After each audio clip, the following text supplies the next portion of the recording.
cette nouvelle vidéo. On se retrouve aujourd'hui avec une nouvelle série à propos des machines à coudre anciennes. Aujourd'hui vous allez voir le nettoyage de ma machine à coudre de 1908. Lorsque j'ai décidé d'acheter des machines à coudre anciennes, j'ai commencé par me renseigner concernant le nettoyage et l'entretien. Et c'est vrai qu'il y en avait très peu et bien souvent les seules vidéos que j'ai trouvées ce sont des vidéos de restauration.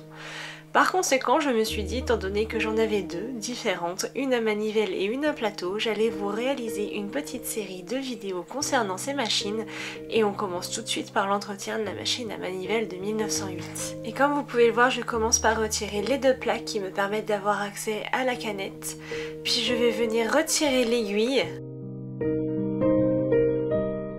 Et puis bien évidemment, je vais retirer également le pied presseur.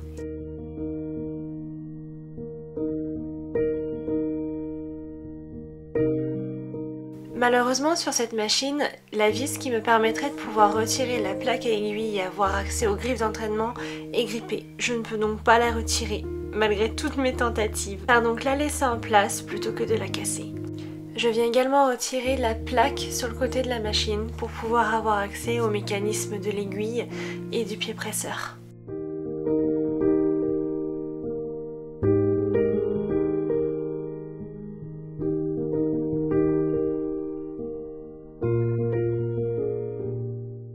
Je viens également démonter les plaques de tension pour pouvoir les nettoyer correctement de toutes les petites poussières ou tous les petits bouts de fil qui pourraient être restés coincés entre les deux plaques. Et surtout, je les mets bien précautionneusement de côté pour être sûre de pouvoir retrouver la manière dont elles étaient montées. Oh, et un petit conseil, si vous avez peur de ne pas vous y retrouver avec toutes les pièces qui composent cette machine, n'hésitez pas à les mettre toutes ensemble en fonction de là où vous les avez prises. Et surtout, n'hésitez pas à prendre des photos pour être sûr que vous remontiez tout exactement tel qu'elle était. Et je vais également venir démonter le dividoir pour pouvoir lui aussi le nettoyer.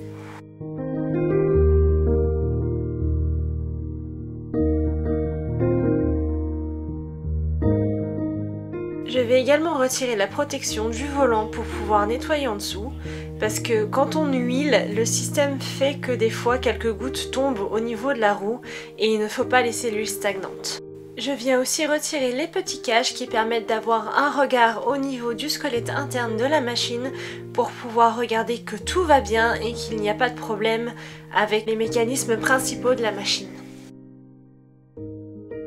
Et puis je viens desserrer cette petite vis qui va me permettre d'ouvrir la machine pour avoir accès à son mécanisme inférieur. Et après tout ce démontage, il est temps de passer au nettoyage.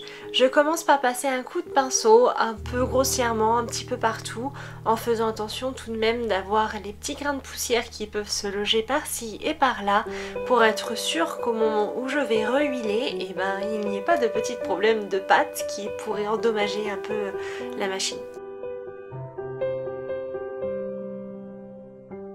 Et puis je retourne sur le dessus de la machine et je vais bien passer mon pinceau au niveau des griffes d'entraînement pour être sûr qu'il soit bien dépoussiéré. Puis je viens retirer les dernières traces d'huile qui pourraient rester au niveau du mécanisme de l'aiguille et du pied presseur en faisant attention de tout bien sécher pour être sûr que quand je ne remettrai pas d'huile, il n'y ait pas de problème d'agglomération.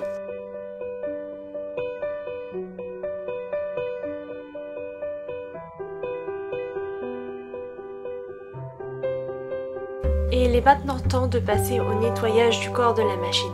Alors j'utilise un chiffon et un savon très doux pour être sûr de ne pas l'abîmer, que j'essore énormément pour être sûr qu'il soit tout juste humide. Et surtout faites attention de ne pas frotter au niveau des dorures ni de l'émail pour être sûr de ne pas l'endommager, parce que malheureusement les dorures ne sont pas gravées, ce sont des décalcomanies et il serait dommage au bout de 100 ans de les abîmer juste en voulant les nettoyer.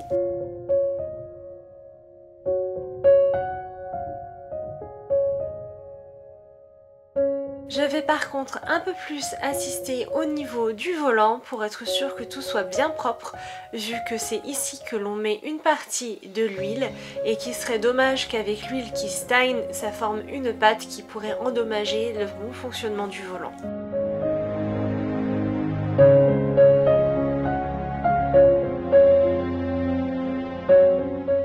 Et puis je reprends un nettoyage beaucoup plus doux pour le reste de la machine et être sûr que tout reste bien à sa place et que les dorures ne s'en vont pas.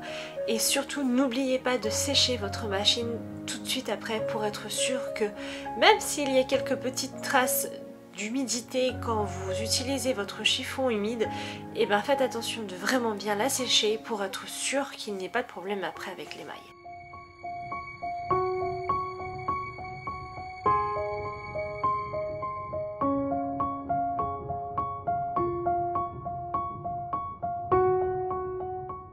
Et pour sécher la machine, je vais là aussi utiliser un chiffon doux en microfibre et je vais également faire très attention à ne pas endommager les dorures et l'émail en frottant. Donc je vais juste passer mon chiffon dessus pour être sûr qu'il n'y ait pas de problème de petites particules dorées qui s'en vont et qui pourraient endommager toutes ces magnifiques décorations.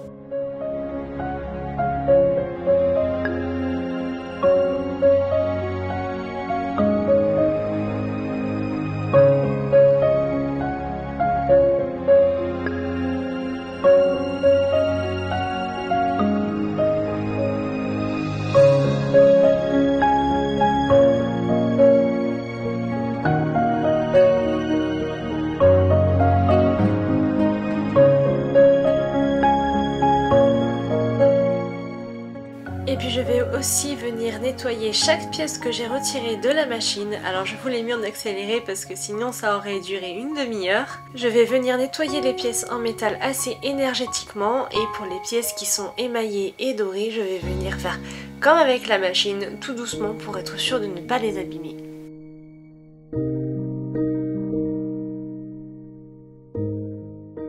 Et surtout n'oubliez pas de bien sécher chacune de vos pièces après les avoir nettoyées pour éviter qu'elles ne rouillent ensuite une fois que vous les aurez remontées sur la machine. Parce qu'il ne faut pas oublier que ce sont des pièces qui ont plus de 100 ans et qu'à l'époque les traitements anti-rouille n'existaient pas encore. Donc il faut prendre un soin particulier pour chacune d'elles et faire attention que de l'eau ne reste pas et ne puisse pas endommager votre pièce. Et après ce grand nettoyage, il est temps de remonter la machine à l'identique de ce qu'elle était. Alors là, à ce stade, soit vous avez fait confiance à votre mémoire et vous êtes capable de remonter chacune des pièces sans avoir à prendre de photos, soit vous avez pris votre petite photo juste avant de démonter, ce qui va vous permettre de la remonter bien plus facilement. Allez, vous pouvez me le dire, avez-vous pris votre photo ou avez-vous fait confiance à votre mémoire? J'attends votre réponse dans les commentaires.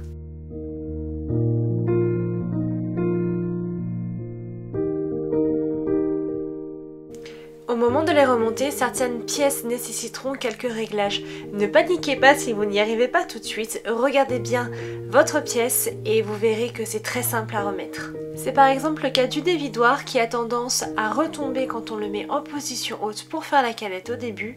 N'hésitez pas à mettre un demi-tour de vis supplémentaire pour être sûr qu'il reste bien enclenché et que vous n'ayez pas de problème au moment où vous devrez faire votre canette. Et je viens remettre en place le premier regard à l'avant de la machine. Remettre la protection du volant. Et puis le second regard à l'arrière de la machine. Et il est maintenant temps de passer au huilage des éléments de la machine.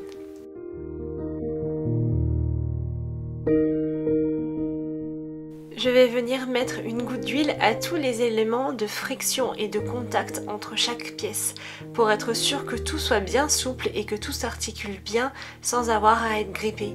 Quitte à mettre des fois plus d'une goutte et surtout bien faire tourner le volant pour se rendre compte de ce qui se passe. J'y mets même les doigts pour être sûr que tout est bien graissé, que tout va bien et qu'il y a assez d'huile un petit peu partout et éviter tout grippage.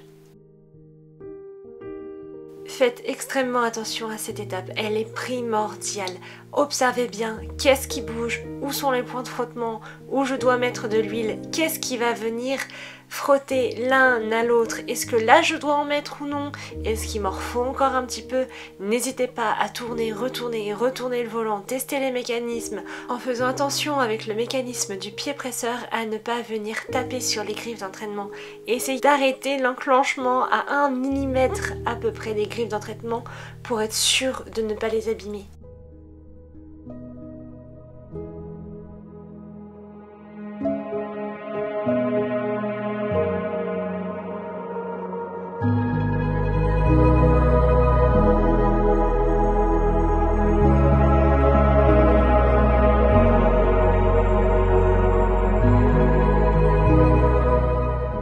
Et parfois faire bouger le mécanisme comme ça permet de faire ressortir quelques petites poussières qui étaient coincées.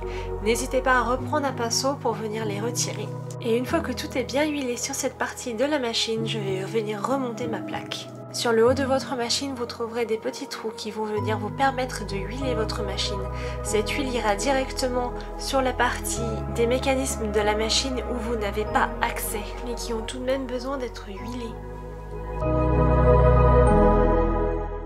Là encore, n'hésitez pas à venir bien faire tourner votre machine pour être sûr que l'huile passe dans tout le circuit, que toutes les pièces internes à la machine soient bien huilées et être sûr qu'il n'y aura pas de problème de frottement qui pourrait venir endommager votre machine. Je viens également huiler le mécanisme de la canette qui se trouve directement sur la table. Et là encore, je fais tourner ma machine pour être sûr que tout soit bien huilé. Et n'hésitez pas, s'il y a un petit peu d'huile résiduelle qui reste en surface, à venir l'éponger. Et je viens là encore huiler mon mécanisme inférieur en regardant bien tous les points de frottement, tous les points de contact entre le mécanisme pour être sûr que tout soit très bien huilé et que là encore il n'y ait pas de problème de frottement qui pourrait à la longue altérer votre machine. Et surtout ne pas oublier de huiler le dévidoir. Un petit trou est prévu à cet effet pour que vous puissiez mettre une petite goutte d'huile. Faites là encore tourner votre machine pour être sûr que c'est huilé convenablement. Là encore, faites attention aux points de contact et de frottement sur le mécanisme de la machine. Et petite étape supplémentaire que je fais personnellement, je viens mettre une goutte d'huile au niveau des rainures, là où je vais venir insérer mes plaques pour être sûr qu'elles glissent bien et qu'elles ne se grippent pas à la longue. Et puis je viens réinsérer mes plaques.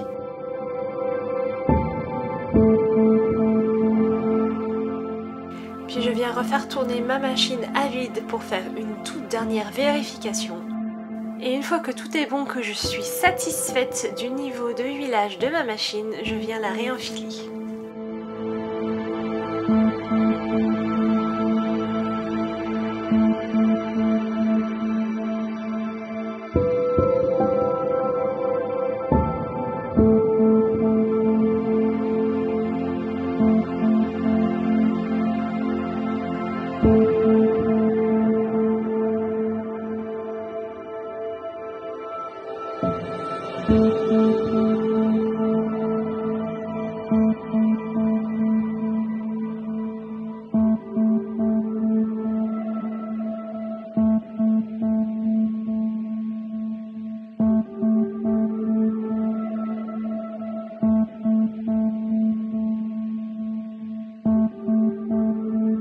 Parfois il peut arriver, après avoir huilé la machine, que quelques gouttes ou traces d'huile remontent en cousant. Alors ce que je vous conseille de faire, c'est de prendre une chute de tissu et de venir faire quelques lignes pour être sûr que ça n'arrive pas sur votre tissu de couture et d'éviter de le tacher. Et voilà, votre machine est dépoussiérée, elle est propre, elle est bien huilée. Vous pouvez donc reprendre votre couture là où vous étiez arrêté.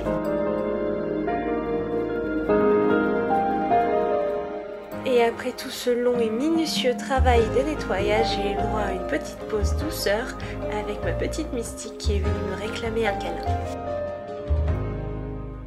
Est-ce que vous aussi, vos animaux sont tellement curieux à chaque fois que vous cousez qu'ils viennent vous voir tout le temps? Moi je sais qu'à chaque fois que je sors la machine, c'est le petit moment incontournable où elle vient faire un câlin. Je vous avoue que même si elles n'ont théoriquement pas trop le droit d'approcher des machines parce que j'ai peur qu'elles se blessent ou qu'il y ait un accident, je ne peux pas résister quand elle vient pour faire un petit câlin comme ça, c'est vraiment trop adorable. J'espère que cette vidéo vous aura plu et qui sait, peut-être donner envie d'avoir votre propre machine à coudre ancienne. Vous savez désormais en prendre soin. Quant à moi, je vous laisse et je vous dis à bientôt sur ma chaîne pour de nouvelles aventures extraordinaires.